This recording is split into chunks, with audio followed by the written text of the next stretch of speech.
Remember, when we love, we always strive to become better than we are. Aloha, multidimensional friends, travelers on this sacred personal journey, this personal legend that we are constantly unfolding within our hearts, within our minds, within our loving arms that we reach out and we give out to the world. We just share our magic, shooting magic out of our fingers. It's a full moon. The energy is super right today. Thank you so much, everyone, for joining in. My name is Brendan, aka Mystic Spider-Man, aka Skull Babylon, aka Wolf Shield, welcoming you to another live broadcast here on behalf of Paradigm Shift Central, a real-world interactive game to be able to help assist with the shift in consciousness, as well as a portal for inspirational conscious media. If you're tuning in, perhaps for the first time, thank you so much for being here. Be sure to check out more at ParadigmShiftCentral.com. And of course, what we were doing here on this broadcast, this is a continuation of something that we began previously. This is part 2 of our live book reading of The Alchemist by Paulo Coelho. And this is a very, very, very special book, a book that's very close to many of our hearts. And this is going to be a live book reading and commentary. So the commentary will be coming from myself while reading it, but also from your guys' comments in the YouTube. And we are also broadcasting right now on Facebook and on Instagram. So I'm doing my best. I literally got like a couple extra monitors set up here, as well as the desktop monitor. So I'll be kind of engaging with everyone to the best of my abilities. And if you are on the YouTube, go ahead and just drop some 1111s in the comments. Make sure that you guys can hear me okay and give me that confirmation. And again, for everybody, just like from wherever you are, go ahead and just spread some love, spread some gratitude. Tell me a little bit about what The Alchemist means to you. Have you read this book before? Has it played a part in your journey? Has it opened up your heart and your mind? Has it helped you discover a little bit about your own personal legend? Did it teach you about the language of the universe? So we're going to get into this. And of course, this is, like I said, this is part 2. We have read up until page, not even that far into it. We're on page 43 right now. So, I mean, if you happen to have the version of this same version, please feel free to read along. But nonetheless, I'm going to give you a bit of a recap in terms of what has happened within the story of The Alchemist so far, and then we'll continue reading it. And this will probably, I think we're doing this in 3 parts. So we're going to probably read for about 90 more minutes. And and then we'll go from there. So, of course, before we dive into this, huge special thanks to everyone for being a part of this broadcast, and a bonus thank you to those of you who are also supporting on Patreon. Patreon, again, is a website where you can support artists and creators in doing what they do to be able to help just allow them to continue to do it even more so that we can reach more people. So thank you to everyone supporting not just myself, but the entire community on our Patreon at patreon.com/Brendan Culleton. Sign up to that for additional extra perks, rewards, 25% discount at the quest item shop, which gives you the Light Guardian crystals, as well as the shift buttons, which are all about being able to help evoke synchronicity and connect people back to the Paradigm Shift Central website, and the laminated free hug signs. Again, questitemshop.com and patreon.com/Brendan Culleton. And that's a monthly donation of your choice. And we got some new perks coming for the team Patreon supporters coming soon. So stand by for that. So thank you again, everyone. And be sure to follow me on Instagram at Mystic Spider-Man if you aren't already yet. And our new team Instagram at Paradigm Shift Central on Instagram. So just run a search on that and you'll be able to find that. So getting right into this and really just, again, honoring everyone for showing up. The Alchemist, a fable about following your dreams. This is a very, very, very, very, very well-known book. It has been translated like thousands of times into many different languages. And the story of this book is a story about a young shepherd boy named Santiago. And so far within the story, Santiago has been traveling to one town from another, and he has been making his way to a very particular town within the lands of Andalusia to be able to find a girl who he met a year ago, who he's kind of trying to impress. But part of his motivation that is also driving him has also been this recurring dream that he's had. And this dream has been of a young child who has been showing him the pyramids. And so he went, and this is what's happened in the book so far. He arrived in this town, and he went to like a psychic woman, a woman who does like palm readings and dream interpretation. And she spoke with him. He spoke with her, and he told her about this dream. And she told him that you must go to the pyramids of Egypt, for that is where your treasure is. So he's on his way to the pyramids of Egypt. Yet before he has left this town, he met one more very, very important character. And this character, he was the king of Salem, and his name is also Melchizedek. And he has already been teaching Santiago many, many important things. He has been teaching him about the idea that everything happens for a reason, and that dreams are something that we must follow. We must not live our lives based on someone else's dream, but each person is responsible for fulfilling the path that their dreams lead them on. And this is the idea of fulfilling one's own personal legend. So he has given Santiago two stones, a black stone and a white stone, which will come into play later in the story. And now Santiago, he hasn't left the town yet. But he's going to be leaving the town shortly. But before he does that, he plans to talk to the girl who he met from a year ago, who he's got a bit of a crush on. So that's basically where the story is. And one of the other key things, just from the last part of the book, has been this idea of the Melchizedek the king of Salem, Melchizedek. He talked to him about this idea of being able to walk the path of one's purpose while still enjoying the beauty all around us, while still being in awe and wonder of the world around us. So there's some very, very powerful themes within this book, which again is the reason why we're sharing this within the context of the Paradigm Shift Central Project, which again is all about helping inspire us to make a difference in this world, to inspire us on our own personal journeys of fulfilling our dreams, of learning the language of the universe, of becoming more aware of things related to like such as synchronicity and dreams, like literal dreams that we dream at night, and how those are actually our soul speaking to us. So that's where we are within the book now, and we'll be moving forward with it. And again, this is basically at this point, Santiago is eventually on his way to the pyramids, because he has been told that that is where a treasure waits for him. That was what the woman interpreted within the dreams, and part of what the woman said, she didn't charge him for the palm reading, but she said, like, give me 1/10 of your treasure, whatever you happen to find. So again, thank you so much everyone for being a part of this. And as we're reading through this, we'll kind of take breaks here and there to be able to interpret it as we go. And for those of you who are on YouTube, if you can just drop an 1111 in the comments, make sure that things are sounding a-okay.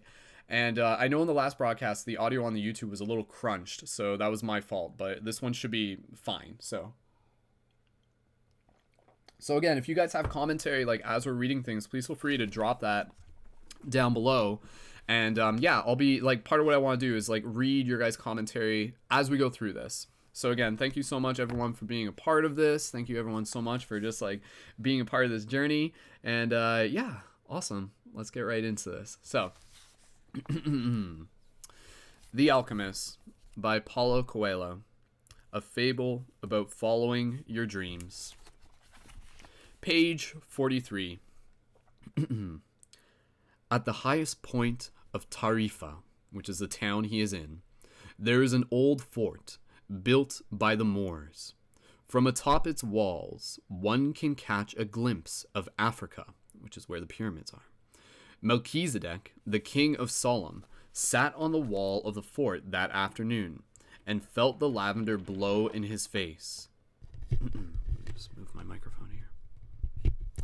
The sheep fidgeted nearby. Oh, and also, yeah, Melchizedek bought some of Santiago's sheep, which is helping give him the money that he's going to use to travel to the pyramids. So the Melchizedek is like encouraging him. He's like, you got to go to the pyramids, young boy.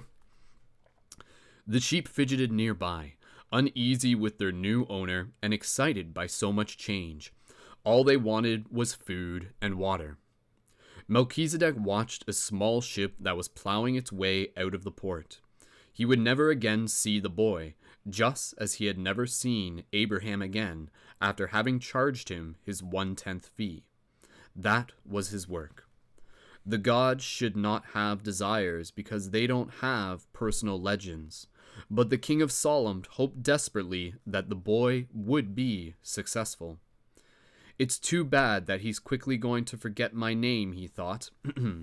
Sorry, let me get in my King of Solemn voice. It's too bad he's going to quickly forget my name, he thought. I should have repeated it for him. Then, when he spoke about me, he would say that I am Melchizedek, the King of Solemn. He looked to the skies, feeling a bit abashed, and said, I know it's the vanity of vanities, as you said, my lord. But an old king sometimes has to take some pride in himself. How strange Africa is, thought the boy. He was sitting in a bar very much like the other bars he had seen along the narrow streets of Tangier.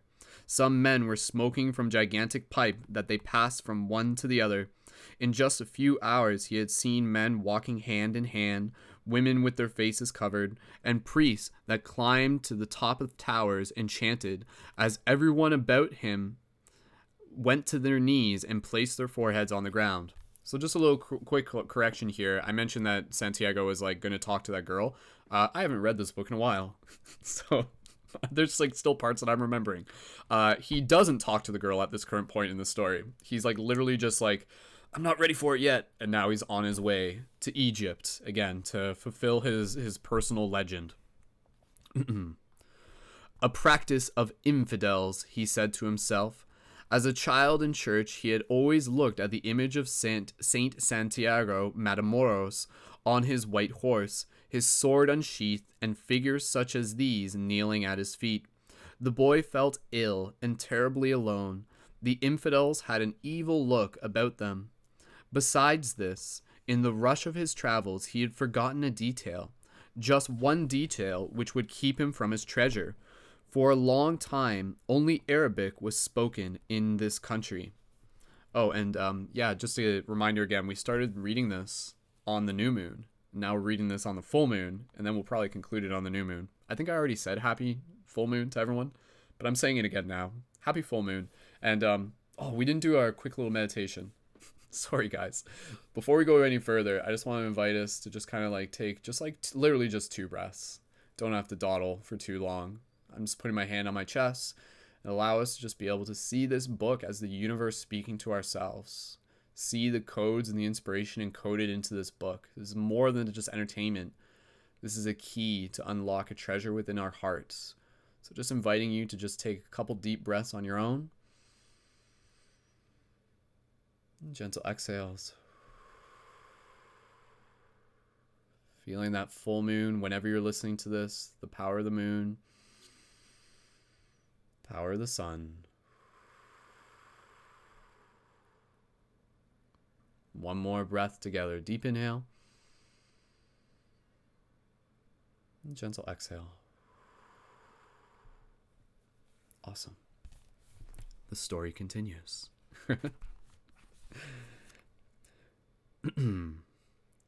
Besides this, in the rush of his travels, he had forgotten a detail, just one detail, which could keep him from his treasure for a long time. Only Arabic, it was spoken in this country. The owner of the bar approached him, and the boy pointed to a drink that had been served at the next table. It turned out to be a bitter tea.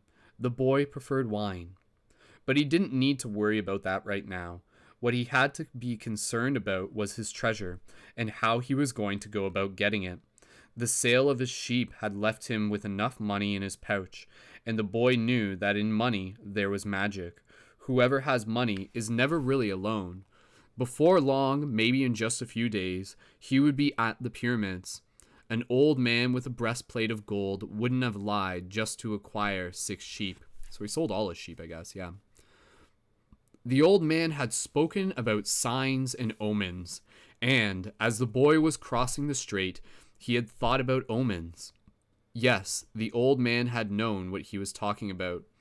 During the time the boy had spent in the fields of Andalusia, he had become used to learning which path he should take by observing the ground and the sky. He had discovered that the presence of certain birds meant that a snake was nearby, and that a certain shrub was a sign that there was water in the area. The sheep had taught him that. If God leads the sheep so well, he will also lead a man, he thought, and that made him feel better. The tea seemed less bitter. "Who are you?" he heard a voice ask him in Spanish. The boy was relieved. He was thinking about omens, and someone had appeared. How come you speak Spanish?" he asked. They're speaking Spanish, but the book's in English, obviously. The new arrival was a young man in Western dress, but the color of his skin suggested he was from the city. He was about the same age and height as the boy. "Almost everyone here speaks Spanish. We're only 2 hours from Spain." "Sit down and let me treat you to something," said the boy, and asked for a glass of wine for me. "I hate this tea." "There is no wine in this country," the young man said. "The religion here forbids it." The boy told him that he needed to get to the pyramids. He almost began to tell about his treasure, but decided not to do so. If he did, it was possible that the Arab would want a part of its payment for taking him there. He remembered that the old man had said about offering something you didn't even have yet. "I'd like you to take me there if you can. I can pay you to serve as my guide." "Do you have any idea how to get there?" the newcomer asked. The boy noticed that the owner of the bar stood nearby, listening attentively to their conversation. He felt uneasy at the man's presence, but he had found a guide and didn't want to miss out on an opportunity. "You have to cross the entire Sahara Desert," said the young man, "and to do that, you need money. I need to know whether you have enough." The boy thought it a strange question, but he trusted in the old man, who had said that when you really want something, the universe always conspires in your favor. Again, that's like one of the most popular lines within this book.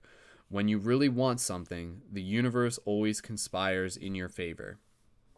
And just going back a second here, a comment related to omens, very, very important part of this story, and just a very, very important part of life in general, the idea of omens. And I'd be curious, like for everybody here listening to this, like how much do omens play a role within your own reality, within your own existence? And again, omens are now what many of us are coming to acknowledge as like synchronicities, seeing 11:11 or hearing certain songs on the radio.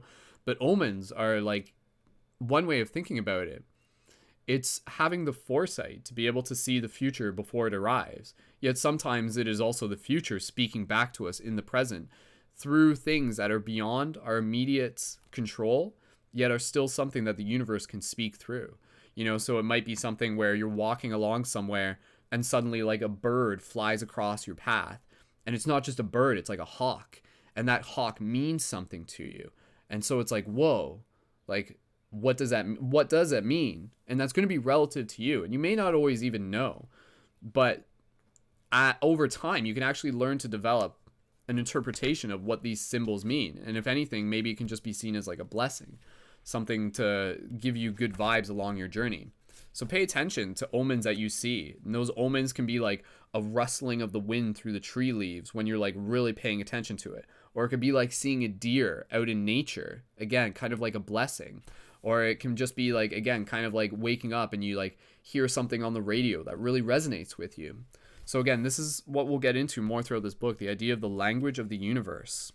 Omens.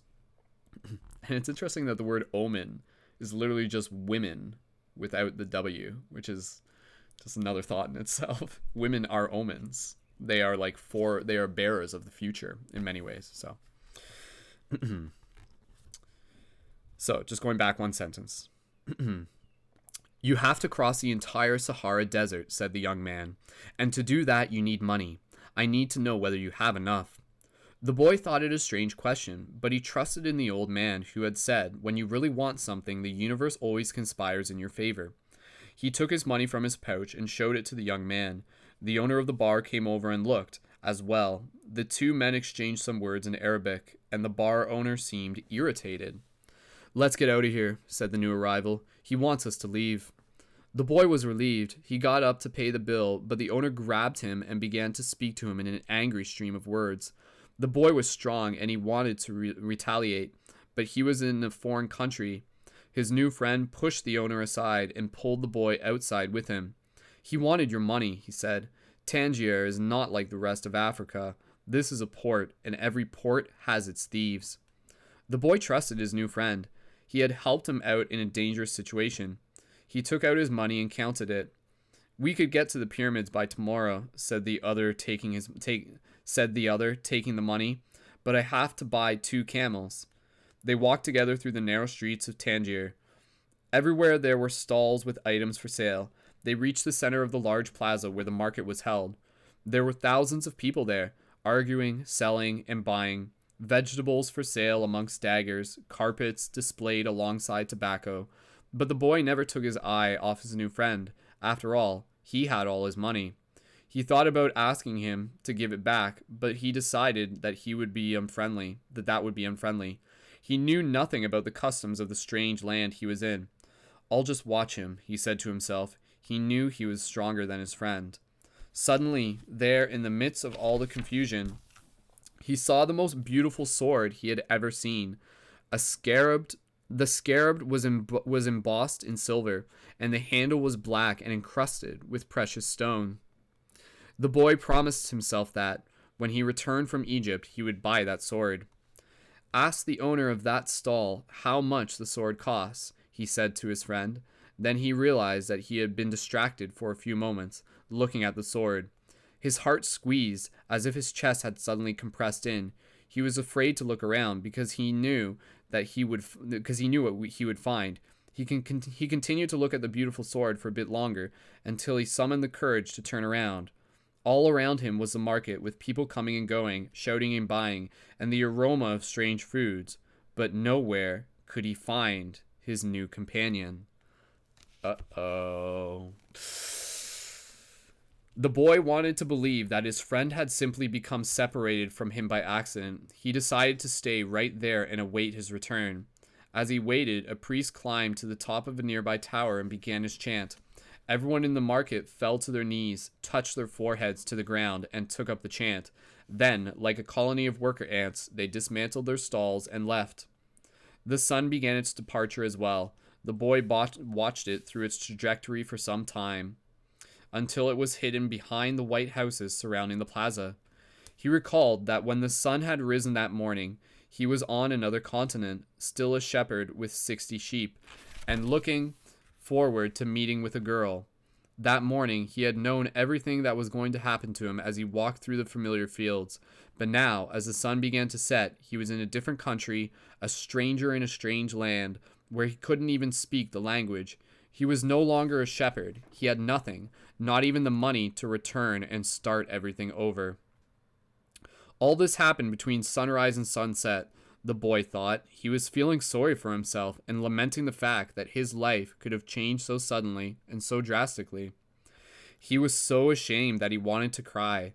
He had never even wept in front of his own sheep, but the marketplace was empty and he was far from home, so he wept.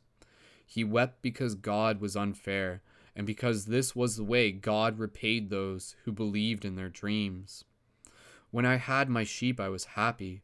I made those around me happy. People saw me coming and welcomed me, he thought. But now I'm sad and alone. I'm going to become bitter and distrustful of people because one person betrayed me. I'm going to hate those who have found their treasure because I never found mine. And I'm going to hold on to what little I have because I'm too insignificant to conquer the world. Just taking a moment there, that's a very, very raw and powerful thing for Santiago to be able to express right there. And I'm sure something that we've all felt. And again, I think in many times, like, our journeys are never really journeys that we can expect to go flawlessly. You know, we almost have to expect that there will be unexpected turns and detours that we may take that may come from just like our lack of experience, our lack of wisdom. So, I mean, now that Santiago's experienced this, has he lost something? Yes, but he has also acquired the wisdom to perhaps be a little bit more mindful of just like who he's giving his money to, perhaps. And yet, even still, this is something where I'm sure we can all relate to this, where things don't feel like they're going our way. And then we kind of have this period of time where we sink into a process of darkness, depression even, where we find ourselves lacking the motivation, lacking the trust, bitterness, resentment towards other people who are like finding their own flow, who are, you know, seeking their own inspiration. But as we continue reading, we will see that that is not where the story ends. And the important thing for any of us is to be able to still find the courage to like rise, to find the courage to still like follow our dreams, and in some ways to develop a deeper trust in the process. Even though what happened to Santiago wasn't what he preferred, it in itself is still a neutral thing. And so rather than taking it immediately personally when those things do happen to us, can we have that higher perspective of understanding, like, is this still part of some bigger story that's unfolding? Is this still the perfect reality? Like, these are important questions to be able to reflect upon. And so right now, Santiago, he is doubting. He is doubting. He has just been robbed. Something has been taken from him. He doesn't know which direction he needs to go in. But let's see what comes next. The story is far from over. He opened his pouch to see what was left of his possessions. Maybe there was a bit left of the sandwich he had eaten on the ship. But all he found was the heavy book, his jacket, and the 2 stones the old man had given him. As he looked at the stones, he felt relieved for some reason. He had exchanged 6 sheep for 2 precious stones that had been taken from a gold breastplate. He could sell the stones and buy a return ticket. But this time, I'll be smarter, the boy thought. Removing them from the pouch, he could put them in his pocket. This was a port town, and the only truthful thing his friend had told him was the port town are full of thieves. Now he understood why the owner of the bar had been so upset. He was trying to tell him not to trust that man. I'm like everyone else. I see the world in terms of what I would like to see happen, not what actually does. He ran his fingers slowly over the stones, sensing their temperature and feeling their surface. They were his treasure. Just handling them made him feel better. They reminded him of the old man. When you want something, all the universe conspires in helping you achieve it, he had said. The boy was trying to understand the truth of what the old man had said. There he was in the empty marketplace without a cent to his name and with not a sheep to guard through the night. But the stones were proof that he had met a king who knew of the boy's past. They are called Urim and Thummim, and they can help you read the omens. The boy put the stones back in his pouch and decided to do an experiment. The old man had said to ask very clear questions, and to do that, the boy had to know what he wanted. So, he asked if the old man's blessing was still with him. He took out the stones. It was a yes. Am I going to find my treasure? He asked. He stuck his hand into his pouch, and he felt around for one of the stones. As he did so, both of them pushed through a hole in the pouch and fell to the ground. Plot twist. The boy had never even noticed that there was a hole in his pouch. He knelt down to find Urim and Thummim and put them back in the pouch. But as he saw them lying there on the ground, another phrase came to his mind. Learn to recognize the omens and follow them, the old king had said. An omen, the boy smiled to himself. He picked up the 2 stones and put them back in his pouch. He didn't consider mending the hole. The stones could fall through any time they wanted. He had learned that there were certain things one shouldn't ask about, so as not to flee from one's own personal legend. I promised that I would make my own decisions, he said to himself. But the stones had told him that the old man was still with him, and that made him feel more confident. He looked around at the empty plaza again, feeling less desperate than before. This wasn't a strange place. It was a new one. So there you go. I mean, even just this already. And go ahead, for anybody, just like leave your own commentary related to this as we're going to this, and I'll do my best to read this during the broadcast and everything. But again, just like taking a moment there, like what did Santiago do? Like he took a moment to kind of like center himself, to like reconnect with his heart, to reconnect with his purpose. So when we find ourselves like in those places of like doubt and frantic thought and just be like, oh my God, oh my God, oh my God, everything's going wrong. Oh my goodness, oh my goodness. How powerful is it for us to just kind of like bring ourselves back to our heart and to remind ourselves that the king's blessing is still with us. And yes, see the king as like a metaphor for like the higher conscious wisdom of the universe. And even just Again, the king can mean many things. You can even replace the word king with like the blessings of the mother, you know? So it's like wherever we go, we always have this like blessing of the universe. We always have this like internal connection to a higher truth that is always acting through this. And yet it is in those periods where we feel like we're disconnected and we feel like we're lost and we doubt. But it is through that doubt that we learn how to trust again. We learn how to like find that reconnection again, which is a very, very powerful thing. And again, I think something that we've all experienced, and something that once you legitimately develop that deep connection of really knowing that like the universe always has your back, even when things aren't easy, it always has your back because it's here to teach you. It's here to help you learn. It's here to help you grow. So remember that the king's blessing is always with you. The king, the mother, the father, the universe is always with you. Shout out to everybody again tuning in on Instagram. Please feel free to just drop some 1111s if you're here. Happy full moon. Really appreciate you guys being here. If you missed part 1, it is on my YouTube channel at Skull Babylon, but nonetheless, we'll continue the story. So, this wasn't a strange place. This was a new one. That's the right attitude, Santiago. Go, Santiago, go. It's us, man. All right. After all, what he had always wanted was just that, to know new places. Even if he never got to the pyramids, he had already traveled farther than any shepherd he knew.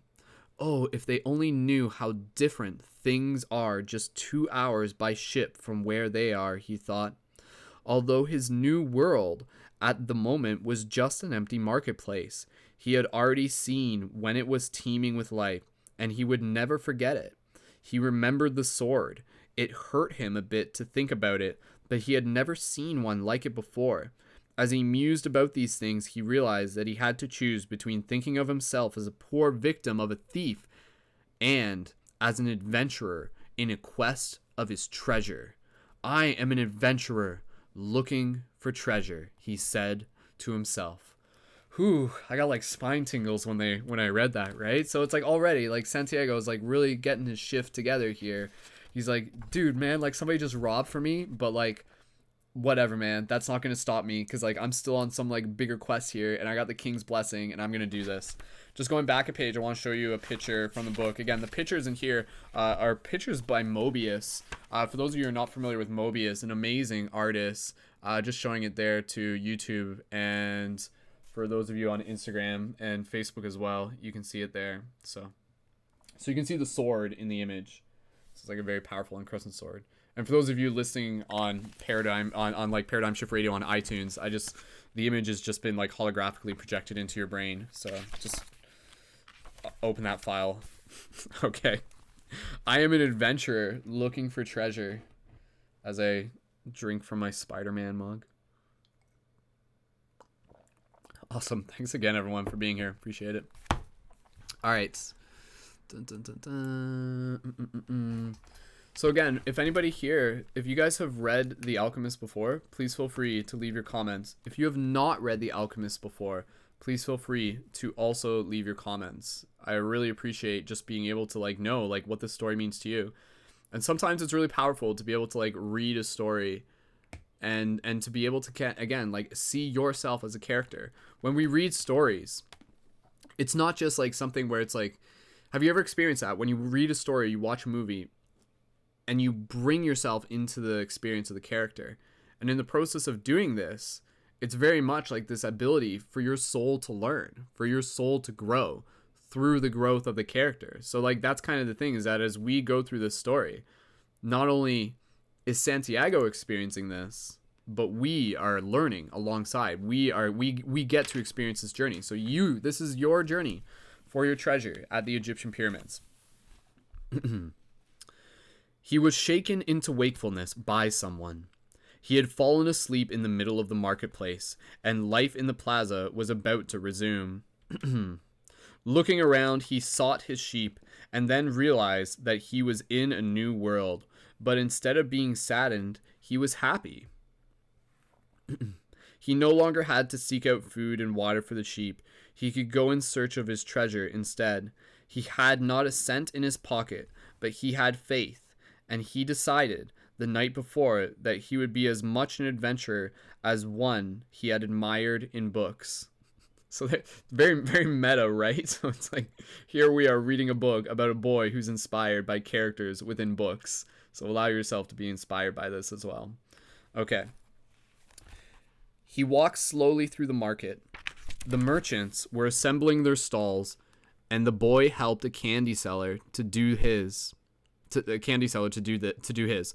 The candy seller had a smile on his face. He was happy, aware of what his life was about, and began a day's work. And ready to begin a day's work. Sorry. His smile reminded the boy of the old man, the mysterious old king he had met. This candy merchant isn't making candy so that later he can travel or marry a shoekeeper's daughter. He's doing it because it's what he wants to do, thought the boy.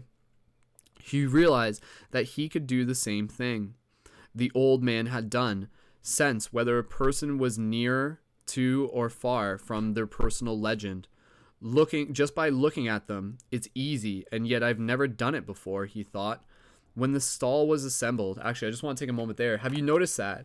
That's a very, very powerful thing just to take note of what he was just saying there. The idea of realizing when a person is close or far from their personal legend. So think about that. If a person is following their personal legend, that means that they are like doing what they came here to do. They're doing something that they are passionate about. They're doing something that brings them joy, that brings them into their like shining of their light, that brings them not even just into like the ease, but also just into the excitement of life. And have you noticed that? Like, think about people that you see, even just on social media, who might be just like dancing, who might be making videos, who might be singing songs. And you can see them and just be like inspired and just be like, whoa, like that person's really doing something that they're passionate about, and their light is shining. So like, again, a personal legend, your personal legend, just to clarify, because I know there's a question here, some people just asking, what is personal legend? Your personal legend is to pursue the path that is the fulfillment of your dream. So for example, part of my personal legend is doing these broadcasts, is connecting with you guys, is inspiring other people, is going out and doing free hugs, is making inspirational conscious media. What is your personal legend? And observe like how we can be inspired by following our own personal legends and encouraging each other to do the same. So think about that, because it's easy to see when someone is not following their personal legend. You'll see that, you'll observe that in them. You know, it might appear as like sadness. It might appear as apathy, you know, it might appear as lethargy. And we can kind of observe that even in today's culture. A lot of people, because of just the way the world is right now, they're probably not really doing exactly what they've dreamed of doing. Yet this is what this story is encouraging us, is that don't just let the story of the culture stop you from following your dreams. It's up to you. No one else can follow your dreams for you. No one else can like live your personal legend for you. So it's up to us to live our personal legend and to inspire each other to do the same. Continuing along here. When the stall was assembled, the candy seller offered the boy the first sweet he had made for the day. The boy thanked him, ate it, and went on his way. When he was gone only a short distance, he realized that while they were erecting the stall, one of them had spoken Arabic and the other Spanish. And they had understood each other perfectly well. There must be a language that doesn't depend on words, the boy thought. I've already had that experience with my sheep, and now it's happening with people. Ho ho ho. The language beyond language. He was learning a lot of new things. Some of them were things he had already experienced and weren't really new, but that he had never perceived before, and he hadn't perceived them because he had become accustomed to them. He realized if he can learn to understand this language without words, he can learn to understand the world. Again, very, very powerful idea. We'll get more into it as the story unfolds. Relaxed and unhurried, he resolved that he would walk through the narrow streets of Tangier. Only in that way would he be able to read the omens. He knew it would require a lot of patience, but shepherds know all about patience. Once again, he saw that, in the strange land, he was applying the same lessons he had learned with his sheep. All things are one, the old man had said. The crystal merchant awoke with the day and felt the same anxiety he felt every morning. He had been in the same place for 30 years. So it's just kind of switch here. So now this is talking about the crystal merchant. This is like another character. He had been in the same place for 30 years, a shop at the top of a hilly street where few customers passed. Now it was too late to change anything. The only thing he had ever learned to do was to buy and sell crystal glassware. There had been a time when many people knew of his shop: Arab merchants, French and English geologists, German soldiers who were always well heeled. In those days it had been wonderful to be selling crystal, and he had thought that he would become rich and have a beautiful woman at his side as he grew older. But as time passed, Tangier had changed. The nearby city of Ceuta had grown faster than Tangier, and business had fallen off. Neighbors moved away, and there remained only a few small shops on the hill, and no one was going to climb the hill just to browse through a few small shops. But the crystal merchant had no choice. He had lived 30 years of his life buying and selling crystal pieces, and now it was too late to do anything else. He spent the entire morning observing the infrequent comings and goings in his street. He had done this for years and knew the schedule of everyone who passed. But just before lunchtime, a boy stopped in front of the shop. He was dressed normally, but the practiced eyes of the crystal merchant could see that the boy had no money to spend. Nevertheless, the merchant decided to delay his lunch for a few minutes until the boy moved on. A card hanging in the doorway announced several languages were spoken in the shop. The boy saw a man appear behind the counter. "I can clean up those glasses in the window if you want," said the boy. "The way they look now, nobody is going to want to buy them." The man looked at him without responding. "In exchange, you could give me something to eat." The man still said nothing, and the boy sensed that he was going to have to make a decision. In his pouch, he had his jacket. He certainly wasn't going to need it in the desert. Taking the jacket out, he began to clean the glasses. In half an hour, he had cleaned all the glasses in the window, and as he was doing so, 2 customers had entered the shop and bought some crystal. When he had completed the cleaning, he asked the man for something to eat.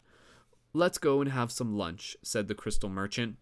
He put a sign on the door, and they went to a small cafe nearby. As they sat down at the only table in the place, the crystal merchant laughed. You didn't have to do any cleaning," he said. "The Quran requires me to feed a hungry person." "Well then, why did you let me do it?" the boy asked. "Because the crystal was dirty, and both you and I needed to cleanse our minds of negative thoughts." When they had eaten, the merchant turned to the boy and said, "I'd like you to work in my shop. 2 customers came in today while you were working, and that's a good omen." "People talk a lot about omens," thought the shepherd, "but they really don't know what they're saying. Just as I hadn't realized that for so many years I have been speaking a language without words to my sheep." Do you want to go to work for me?" the merchant asked. "I can work for the rest of today," the boy answered. "I'll work all night, until dawn. I'll clean every piece of crystal in your shop. In return, I need money to go to Egypt tomorrow." The merchant laughed. "Even if you clean my crystals for an entire between here and there."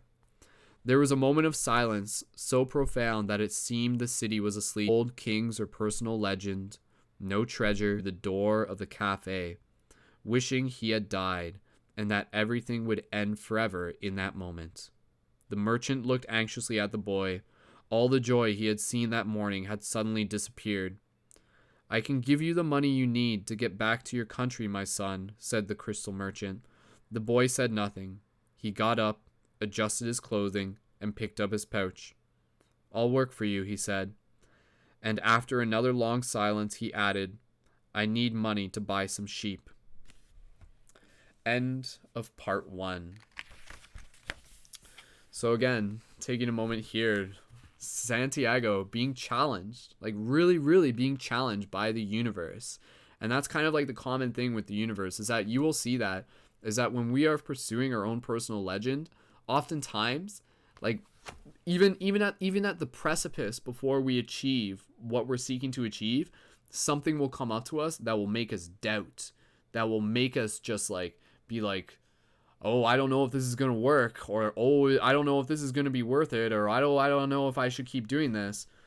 Yet that in itself is a test for yourself. And so this is once again Santiago just kind of like going through that process of being able to ask himself, does he still want this? So let's find out. Part 2.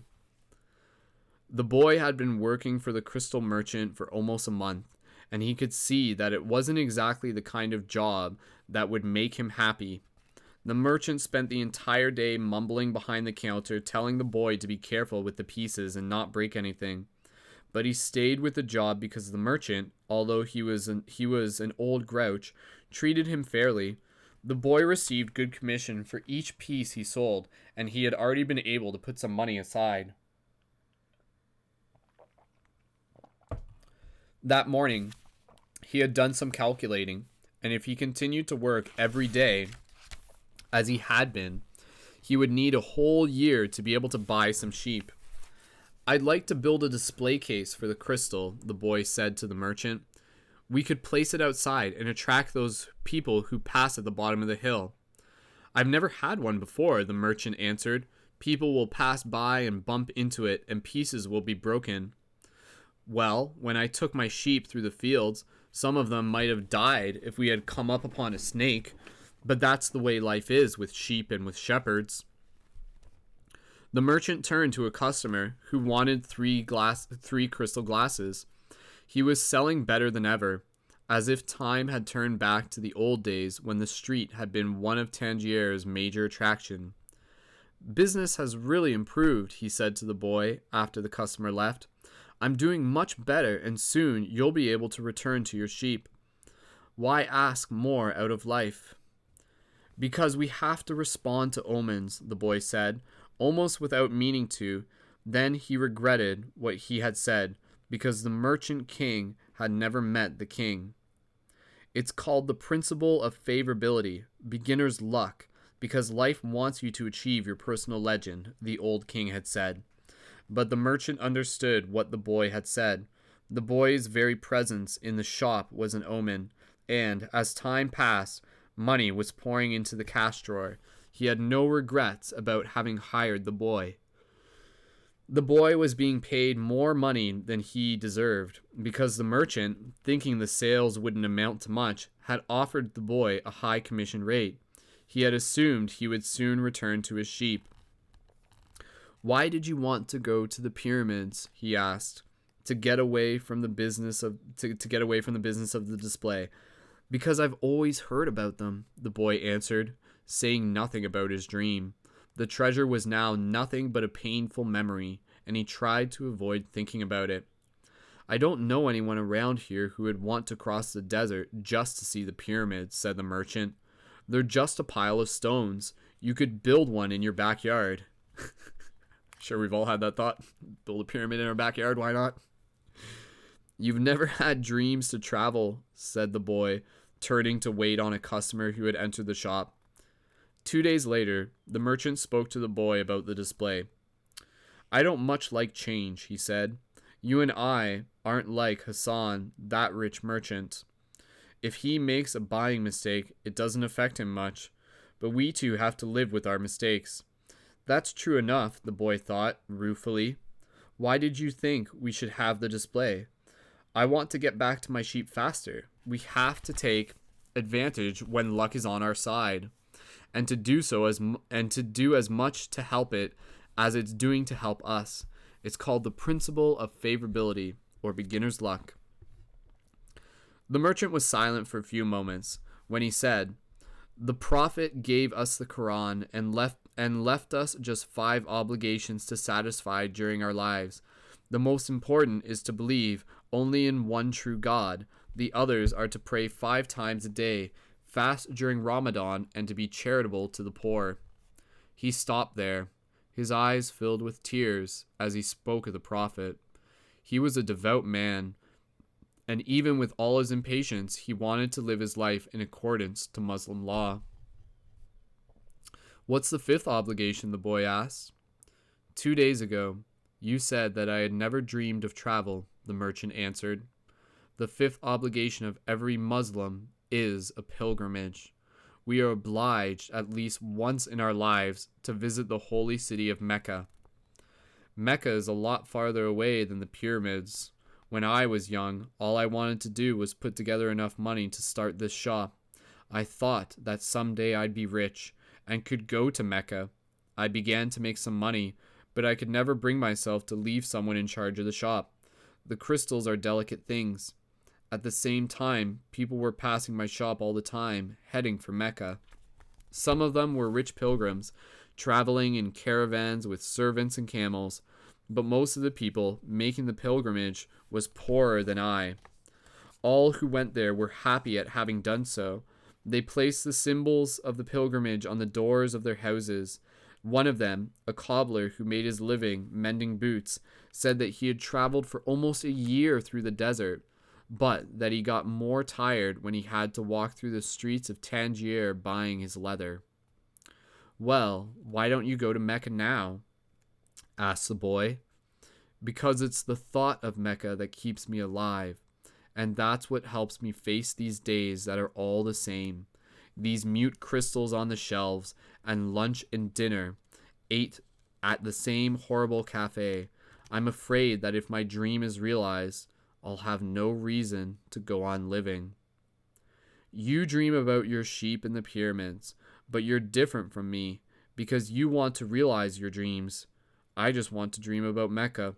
I've already imagined 1,000 times crossing the desert, arriving at the plaza of the sacred stone, the 7 times I walked around it before allowing myself to touch it.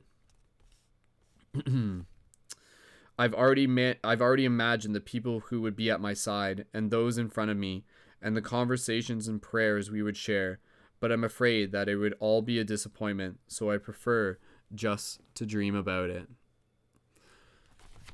Flipping the page here. That day, the merchant gave the boy permission to build the display. Not everyone can see his dreams come true in the same way. Just give me 1 second, folks. I'm just going to restart the broadcast on Instagram. There we go, because I guess we're already at an hour. Wow, that went by fast. So we're going to keep reading here for about maybe another half hour. Again, part 2 of our book reading session of The Alchemist. Just restarted the IG broadcast, so thank you again, everyone, for continuing along. And we'll, like I said, we'll just keep reading here. This book in itself, the total length on it, it's almost about 200 pages. So, I mean, we'll see. This probably won't be in 3 parts, actually. It'll probably be in at least 4, or at least 3. I'd say probably 4. So we'll spread it out. Cool. All right. So again, just taking a moment there, Santiago working with this merchant shop, and really, again, just acknowledging the fact that like different people have different ways of living their dreams.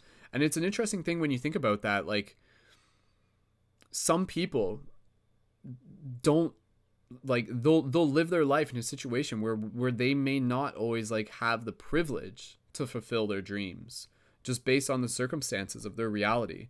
So really allow that to give you a chance to reflect and allow you to really think about the fact that you are privileged, that you have the opportunity to like fulfill your personal legend within this lifetime. If you're watching this on a smartphone, if you're living in a first world country, you have the ability to really like walk on the path of your personal legends.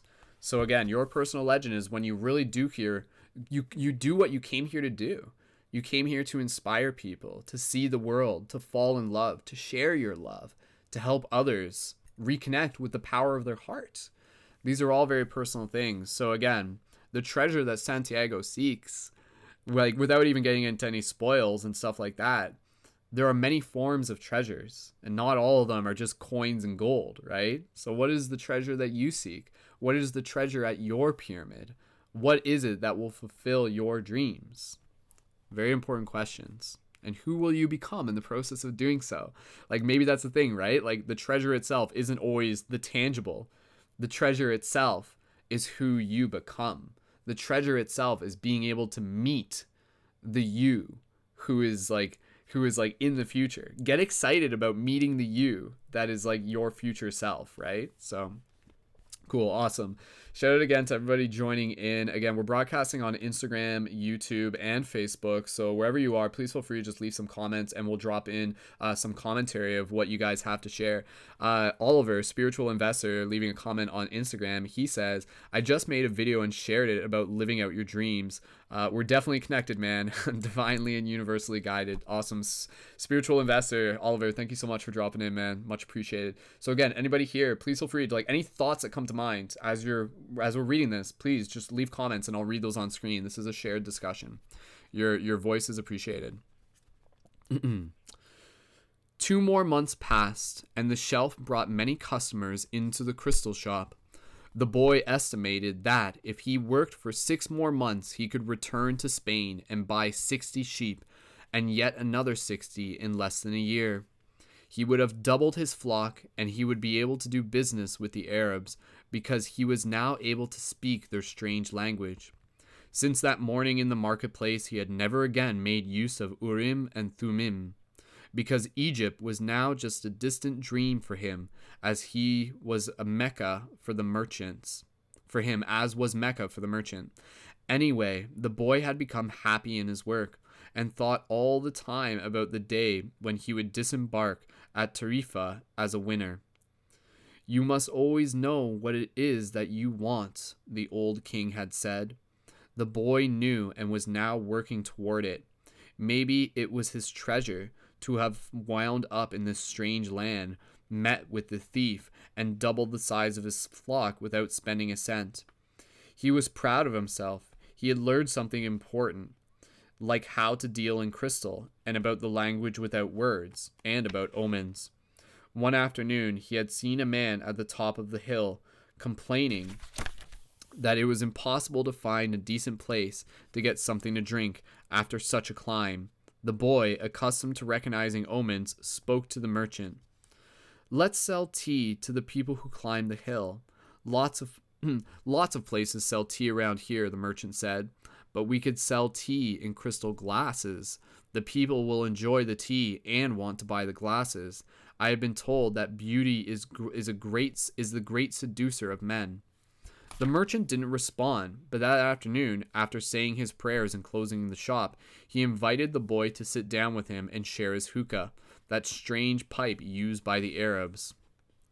"What is it that you are looking for?" asked the old merchant. "I've already told you. I need to buy my sheep back, so I have to earn the money to do so."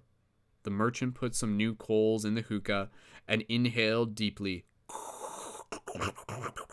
That's the sound of the hookah when it goes like the water, like, well, maybe it's not a bubbler, I don't know. So, "I've had this shop for 30 years.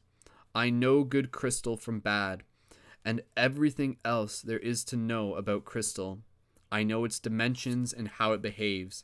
If we serve tea in the crystal, the shop is going to expand, and then I'll have to change my way of life." "Well, isn't that good?" "I'm already used to the way things are. Before you came, I was thinking about how much time I had wasted in the same place, while my friends had moved on, and either went bankrupt or did better than they had before. It made me very depressed. Now I can see that it hasn't been too good. The shop is exactly the size I always wanted it to be. I don't want to change anything, because I don't know how to deal with the change. I'm used to the way I am." The boy didn't know what to say. The old man continued, "You have been a real blessing to me today. I understand something I didn't see before. Every blessing ignored becomes a curse. I don't want anything else in life, but you are forcing me to look at wealth and at horizons I have never known. Now that I have seen them, and now that I see how immense my possibilities are, I'm going to feel worse than I did before you arrived, because I know the things I should be able to accomplish, and I don't want to do so." It's good I refrained from saying anything to the baker in Tarifa, thought the boy to himself. They went on smoking the pipe for a while as the sun began to set. They were conversing in Arabic, and the boy was proud of himself for being able to do so. There had been a time when he thought that his sheep could teach him everything he needed to know about the world, but they could never have taught him Arabic. I'm just going to show you a picture here from the book. Here's a beautiful picture of Santiago with the man smoking the hookah. You can see it there, and there's like Santiago kind of talking, or the man talking about like his Mecca, his travel. So showing the picture there to Instagram and YouTube as well. So awesome. Again, that's by the artist Moebius. Moebius. Moebius, yeah. There are probably other things in the world that the sheep can't teach me, thought the boy as he regarded the old merchant. All they ever do really is look for food and water, and maybe it wasn't that they were teaching me, but that I was learning from them. Maktub, the merchant said finally. What does that mean? You would have been born an Arab to understand. You would have to have been born an Arab to understand, he answered. But in your language, it would be something like, "It is written." And as he smothered the coals in the hookah, he told the boy that he could begin to sell tea in the crystal glasses. Sometimes there's just no way to hold back the river. Whoa, ho, ho. that phrase in itself, sometimes there's no way to hold back the river. Very, very powerful. Again, if you guys are watching this on Facebook, even just on Instagram, please feel free to just drop some 1111s, drop some hearts. Let me know that you guys are still there. You guys are having a good time. YouTube as well. Thank you so much for joining in and spending your evening or whenever you're watching this together as a friend, as community, as friends. Okay, so we'll keep reading for about probably 15, 20 more minutes. The men climbed the hill, and they were tired when they reached the top. But there they saw a crystal shop that offered refreshing mint tea. They went in to drink the tea, which was served in beautiful crystal glasses. My wife never thought of this, said one, and he bought some crystal. He was entertaining guests that night, and the guests would be impressed by the beauty of the glassware. The other man remarked that tea was always more delicious when it was served in crystal, because the aroma was retained. The third said that it was a tradition in the Orient to use crystal glasses for tea because it had magical powers. Before long, the news spread, and a great many people began to climb the hill to see the shop that was doing something new in a trade that was so old. Other shops were open that served tea in crystal, but they weren't at the top of a hill, and they had little business. Eventually, the merchant had to hire 2 more employees. He began to import enormous quantities of tea, along with his crystal, and his shop was sought out by men and women with a thirst for new things. And in that way, the months passed. The boy awoke before dawn. It had been 11 months and 9 days since he had first set foot in the African continent. Wow, that went by fast. It's almost been a year already. He dressed in his Arabian clothing of white linen, bought especially for this day. He put his headcloth in place and secured it with a ring made of camel skin. Wearing his new sandals, he descended the stairs silently. The city was still sleeping. He prepared himself a sandwich and drank some hot tea from a crystal glass. Then he sat in the sun-filled doorway smoking the hookah. He smoked in silence, thinking of nothing, and listening to the sound of the wind that brought the scent of the desert. When he had finished his smoke, he reached into one of the pockets and sat there for a few minutes regarding what he had withdrawn.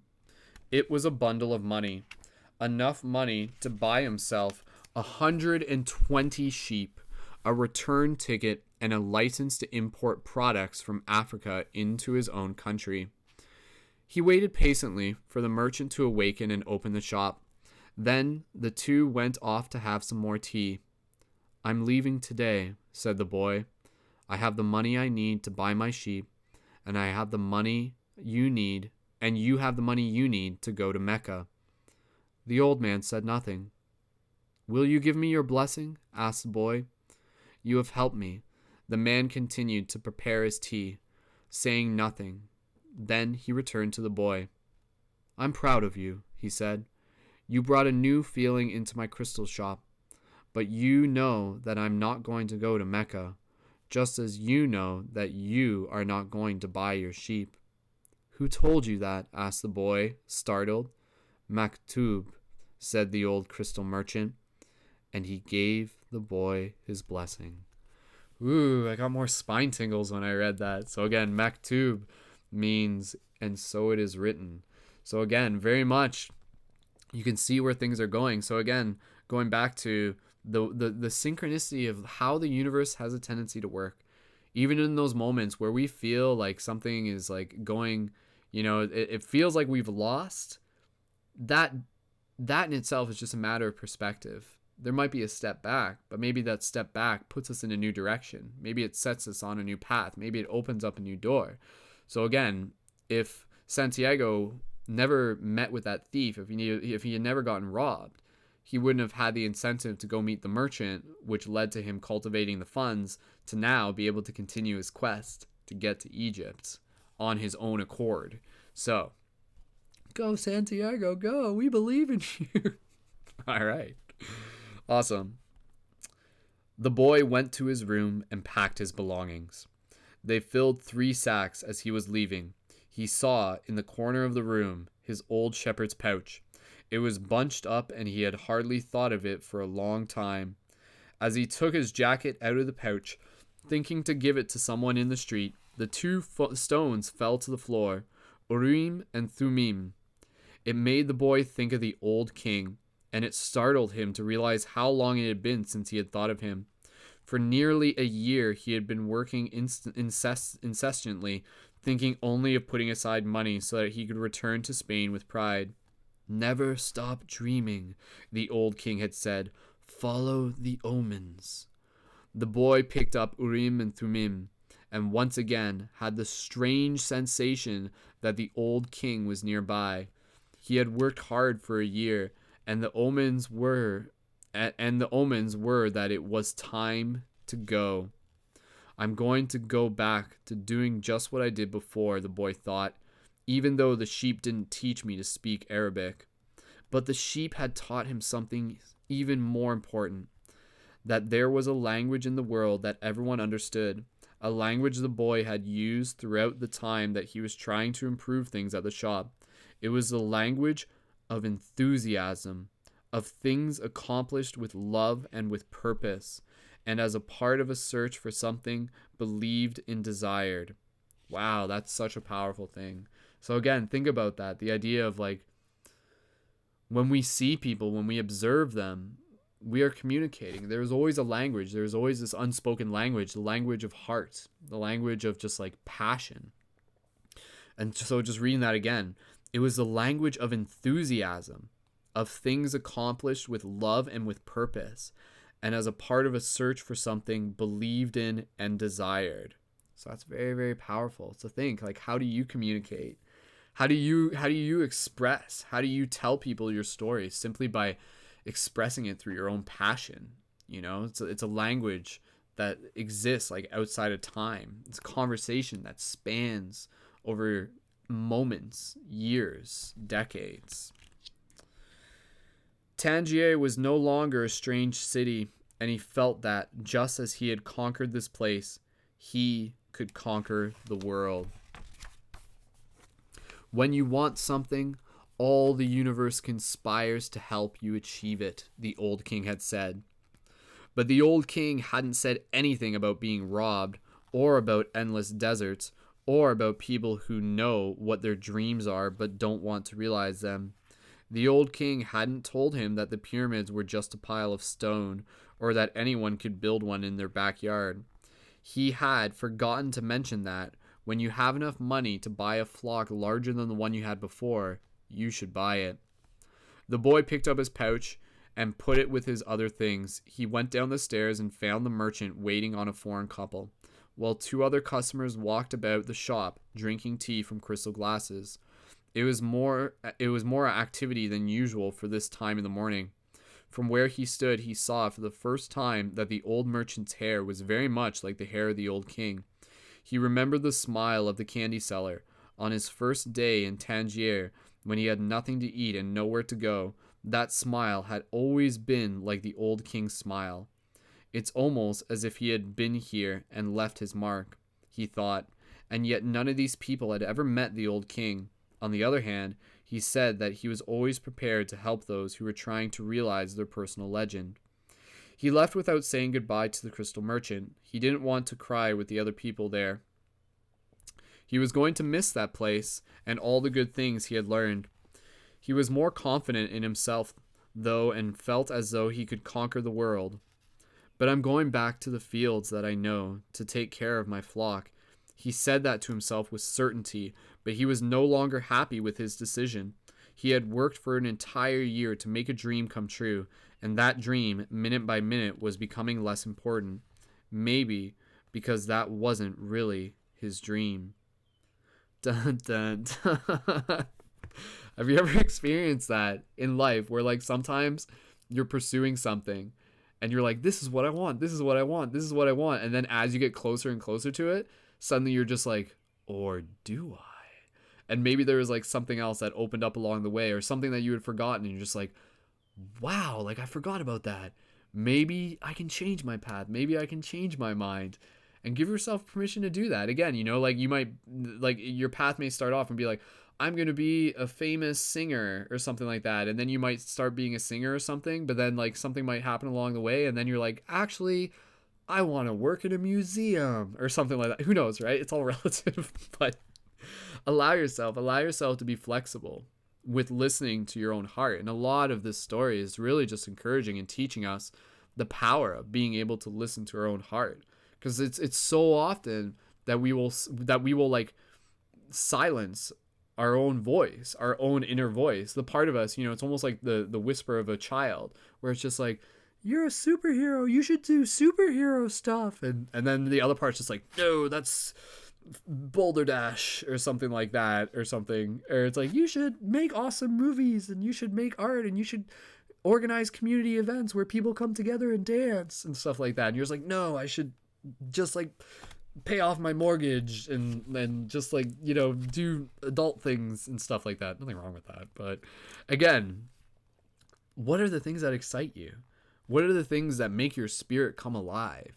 Those are the things that are a part of your personal legend. So really reflect on that. And again, trust that if you really choose that is what you want, then the universe will help make that happen. And it does come down to a choice, and either choice has purpose. Like, there's no wrong choice. Both choices will be meaningful in different ways. So there may be one where it'll be like meaningful, where it's like the meaning that you get out of it is like, ooh, this isn't actually what I wanted. And then the meaning of the other one is like, oh my God, this is exactly what I needed. And then timing is everything. So again, even with this book, you know, again, him getting robbed, him working for the merchant, all of that spanning out over the course of a year, and yet still giving him what he needs to get to where he wants. Trust that the universe has a divine plan for you, yet also be patient in understanding that the timing for it may not always be what you want. And that's kind of the big lesson, you know, as we get close to like wrapping up this broadcast. I'm still going to read a little bit more. The universe doesn't always give us what we want. It gives us what we need. And sometimes what we need is like a swift batch of patience. So, oh, you want that thing? Okay, here, wait an entire year. Because what's a year in the span of a lifetime, right? Just another page in a book. How much are you willing to give in order to be able to receive what you've always dreamed of? Who knows? Maybe it's better to be like the crystal merchant, never go to Mecca, and just go through life wanting to do so, he thought, again trying to convince himself. But as he held Urim and Thummim, the black and white crystals given to him by the king, the stones, in his hand, they had transmitted to him the strength and will of the old king. By coincidence, or maybe it was an omen, the boy thought, he came to the bar he had entered on the first day there. The thief wasn't there, and the owner bought him a cup of tea. I can always go back to being a shepherd, the boy thought. I learned how to care for sheep, and I haven't forgotten how that's done. But maybe I'll never have another chance to get to the pyramids of Egypt. The old man wore a breastplate of gold, and he knew about my past. He really was a king, a wise king. The hills of Andalusia were only 2 hours away, but there was an entire desert between him and the pyramids. Yet the boy felt that there was another way to regard his situation. He was actually 2 hours closer to his treasure. The fact that the 2 hours had stretched into an entire year didn't matter. Yes, you got this, Santiago. We believe in you. I know why I want to go back to my flock, he thought. I understand sheep. They're no longer a problem, and they can be good friends. On the other hand, I don't know if the desert can be my friend, and it's in the desert that I have to search for my treasure. If I don't find it, I can always go home. I finally have enough money and all the time I need. Why not? He suddenly felt tremendously happy. He could always go back to being a shepherd. He could always become a crystal salesman again. Maybe the world had other hidden treasures, but he had a dream, and he had met with a king. That doesn't just happen to anyone. He was planning as he left the bar that he had remembered that one of the crystal merchant suppliers transported his crystals by means of caravans that crossed the desert. He held Urim and Thummim in his hand. Because of these two stones, he was once again on the way to his treasure. I'm always nearby when someone wants to realize their personal legend, the old king had told him. What could it cost to go over to the supplier's warehouse and find out if the pyramids were really that far away?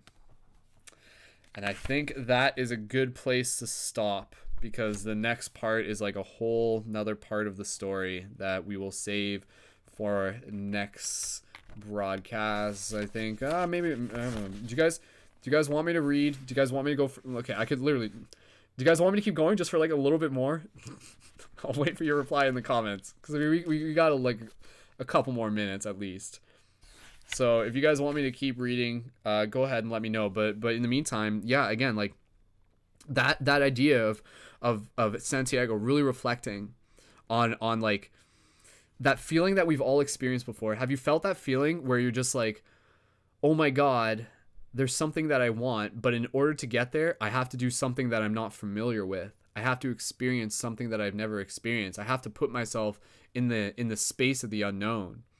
When we are like on a quest, a spiritual quest, when we are like seeking to grow and to learn and to, all of those magical things, we should honestly be looking. We should be looking for the things that we have never done before. We should be looking for the things that are new. We should be looking for the things that make us feel a little bit uncertain and even a little bit scared, right? Because like that's the being a little bit scared just means that there's like something there for you to be able to experience that you haven't experienced yourself. And again, within that, there's also the gift of courage, where you can look back and just be like, yes, like I did this. I did something that I wasn't scared about. And it was actually the fear that was like the walls in our mind are bigger than they are in real life. So if you're looking to really grow your spirit, look for the harder choices. Look for the things that you have not done before. Look for the things that allow you to kind of like experience something new. So I'm going to read just a little bit more because I love you guys, and we're just going to kind of, there's just like a little bit. Yeah, there's just a little bit more, and then we're going to wrap it up. And again, then you guys will get to tune in for part 3 of The Alchemist. Again, this is kind of like a mini series, right? So like tune in the next 2 weeks for the continuation of The Alchemist. Or you can go out and buy the book in the meantime, whatever works for you. That's totally cool. So Santiago's like walking into a place. The Englishman was sitting on a bench in a structure that smelled of animals' sweat and dust. It was part of a warehouse, part coral. I never thought I'd end up in a place like this, he thought, as he leafed through the pages of a chemical journal. 10 years at the university, and here I am in a coral. But he had to move on. He believed in omens. All his life and all his studies were aimed at finding the one true language of the universe. First, he had studied Esperanto, then the world's religions, and now it was alchemy. He knew how to speak Esperanto. He understood all the major religions, but he wasn't yet an alchemist. He had unraveled the truths behind important questions, but his studies had taken him to a point beyond which he could not seem to go. He tried in vain to establish a relationship with an alchemist, but the alchemists were strange people who thought only about themselves and almost always refused to help him. So again, this is an Englishman that we're learning about right now. This is a new character. Who knows? Maybe when they had failed to discover the secrets of the master's work, the philosopher's stone, and for this reason kept their knowledge to themselves. He had already spent much of his fortune left to him by his father, fruitlessly seeking the philosopher's stone. He had spent enormous amounts of times at the great libraries of the world, and he had purchased all the rarest, most important volumes on alchemy. In one he had read that many years ago a famous Arabian alchemist had visited Europe. It was said that he was more than 200 years old, and that he had discovered the philosopher's stone and the elixir of life. The Englishman had been profoundly impressed by the story, but he would never have thought it more than just a myth. Had not a friend of his, returning from an archaeological expedition in the desert, told him about an Arab that was possessed of exceptional powers. He lives at the Al Faroum oasis, his friend had said, and people say that he is 200 years old and is able to transform any metal into gold. The Englishman could not contain his excitement. He cancelled all his commitments and pulled together the most important of his books. And now, here he was, sitting inside a dusty, smelly warehouse. Outside, a huge caravan was being prepared for a crossing of the Sahara and was scheduled to pass through Al Faroum. I'm going to find that damned alchemist, the Englishman thought. I'm going to find that damned alchemist, the Englishman thought, and the odor of the animals became a bit more tolerable. A young Arab, also loaded down with baggage, entered and greeted the Englishman. Where are you bound? Asked the young... Oh, sorry, I keep messing up the accents. Where are you bound? Asked the young Arab. I'm going into the desert, the man answered, turning back to his reading. He didn't want any conversation at this point. What he needed to do was review all he had learned over the years, because the alchemist would certainly put him to the test. The young Arab took out a book and began to read. The book was written in Spanish. That's good, thought the Englishman. He spoke Spanish better than Arabic, and if the boy was going to Al Faroum, there would be someone to talk to when there were no other important things to do. So here's a picture. The boy is obviously Santiago walking into the shop. So you can see there for people watching on YouTube, the Englishman all like in his suit and stuff like that. And those of you on Instagram, Facebook. So we're just gonna read a little bit more, and then we'll conclude this. Okie dokie. And so obviously it's like this book is called The Alchemist. Why is it called The Alchemist? Like there haven't been any introduction of the characters of The Alchemist yet. But the story of alchemy is a very important one. And again, the story of alchemy, for those of you who are familiar with, is about like the scientists back in the day who would seek to transform metals. They would combine different elements together, and there was this idea of transforming lead into gold. That, however, as much as some can approach it as like an actual literal story, is more so than anything actually a metaphor for the process of transforming the soul, of transforming the soul from lead into gold, of transforming our own journeys from like just like random, seemingly incoherent experiences to meaningful growth, to meaningful connection, to meaningful reasons for us to be able to understand more of who we are. By refining ourselves, by purifying ourselves. Like that is the true story that the alchemist spoke of. We'll get to that a little bit more as we go. So like I said, I'm just going to read a little bit more. probably just like a couple more pages, and then we will conclude this broadcast of The Alchemist. For those of you watching this on Instagram and YouTube, please jump over to my YouTube channel, for those of you watching this on Facebook and Instagram, please feel free to jump over to my YouTube channel at Skull Babylon. And you can find the recording there. And you can also find the recording of this in part 1 on Paradigm Shift Radio and iTunes, or just go to paradigmshiftcentral.com. And yeah, I'll mention all that by the end of the episode as well. Just want to let you know. New section. "That's strange," said the boy as he tried once again to read the burial scene that began the book. "I've been trying for 2 years to read this book, and I never get past these first few pages.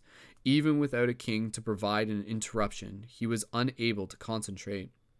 He still had some doubts about the decision he had made." So again, Santiago is like he's like crossing a caravan. He's joining a caravan to be able to like cross the desert. He was able to understand one thing: making a decision was only the beginning of things. Wow, that's deep. Making a decision was only the beginning of things.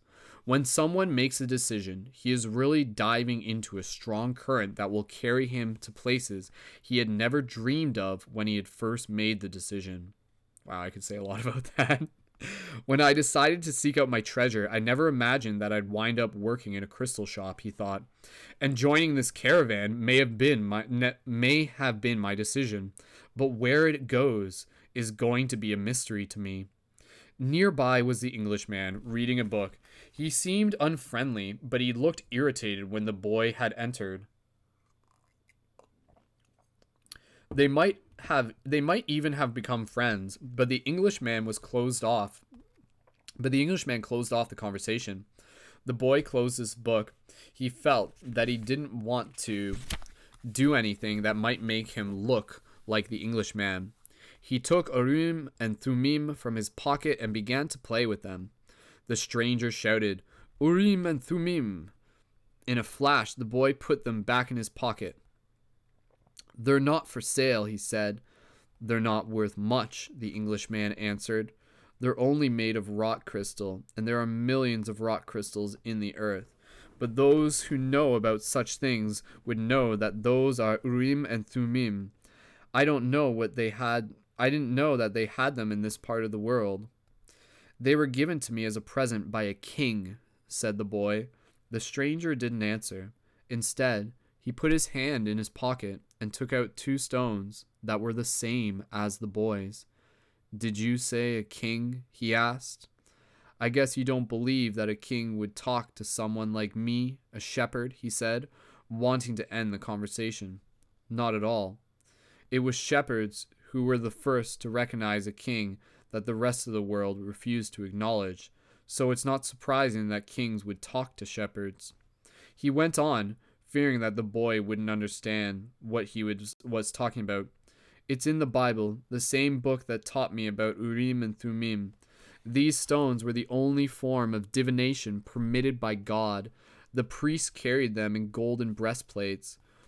The boy was suddenly happy to be there at the warehouse. "Maybe this is an omen," said the Englishman, half aloud. "Who told you about omens?" The boy's interest was increasing by the moment. "Everything in life is an omen." Damn, I gotta get my Englishman accent. "Everything in life is an omen," said the Englishman, now closing the journal he was reading. "There is a universal language, understood by everybody, but already forgotten. I am in search of that universal language, among other things. That's why I'm here. I have to find a man who knows that universal language. An alchemist." The conversation was interrupted by the warehouse boss. "You're in luck, you two," the fat Arab said. "There's a caravan leaving today for Al-Fayoum." "But I'm going to Egypt," the boy said. "Al-Fayoum is in Egypt," said the Arab. "What kind of Arab are you?" That's a good luck omen," the Englishman said, after the fat Arab had gone out. If I could, I'd write a huge encyclopedia just about the world's lucks and coincidence. It's with those words that the universal language is written." He told the boy that it was no coincidence that he met him with Urim and Thummim in his hand, as he asked the boy if he too were in search of the alchemist. "I'm looking for a treasure," said the boy, as he immediately regretted having said it, but the Englishman appeared not to attach any importance to it. "In a way, so am I," he said. "I don't even know what alchemy is," the boy was saying, when the warehouse boss called them to come outside. Okay, just a little bit more as I keep saying this, as it's just like, oh man, this is a long, whew. I don't know if we need to, oh man, I think we need to wrap this up actually, because this is like a long next part. Okay, we're going to wrap it up there, but we will continue the story of the Alchemist. We're up on page 86. Again, this is the illustrated version by Mobius. So again, what a story. What a journey. Look at where it has taken us to. So again, Santiago leaving from his little town in Spain and going on his own journey, for following his dream, meeting all these characters along the way, meeting a king, meeting that like woman who told him the meaning of his dream, of going to the pyramids and the treasures waiting there for him, arriving in that new town, getting robbed by a thief, and yet even then the synchronicities connecting him with the shop merchant, the crystal shop merchant, allowing him to raise the money he needs that he never would have had before, and now coincidentally joining a caravan with this other Englishman who also is aware of the omens and of the stones and of the legends of kings and the personal legends that we all have ourselves. So where it goes from here, Santiago and the Englishman, his new friend, will travel within the caravan as they head towards Egypt in search of his treasure and on his quest of his personal legend.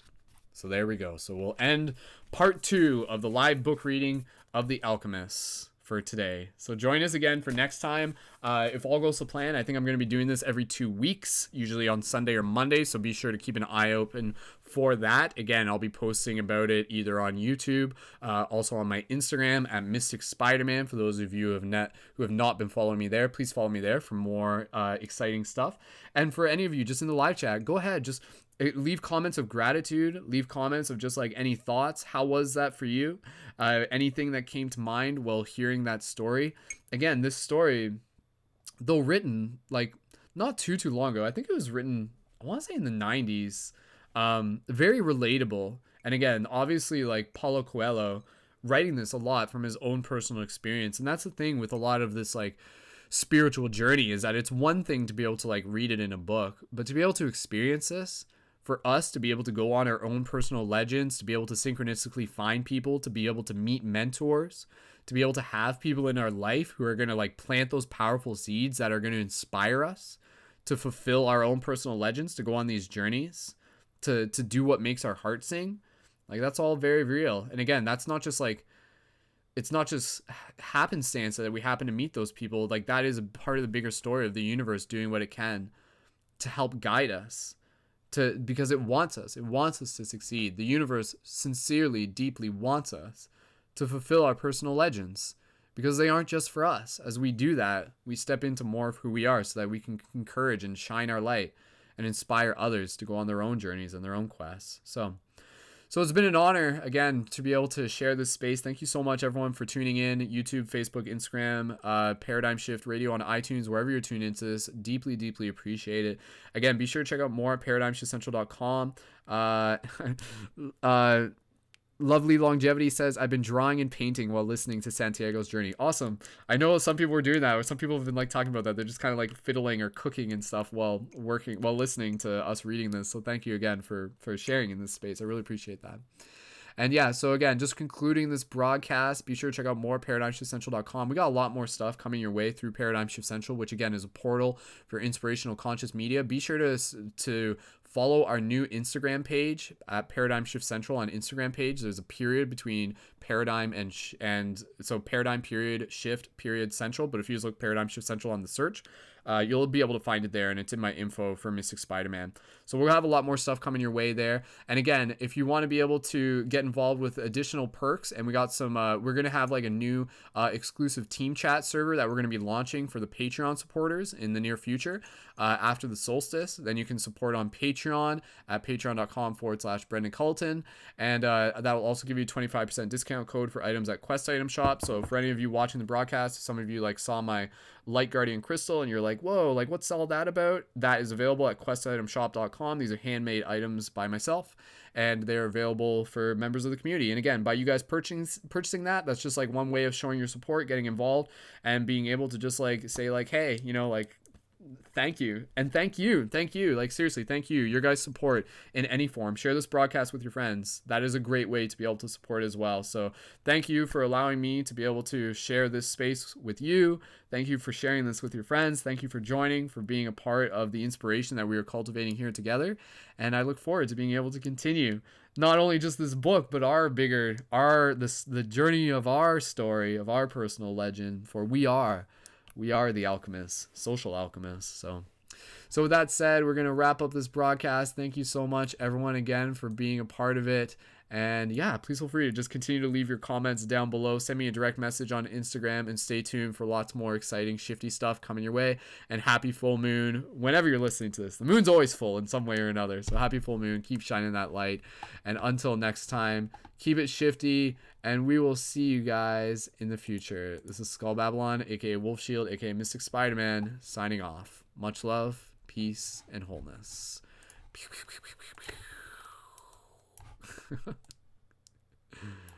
There we go.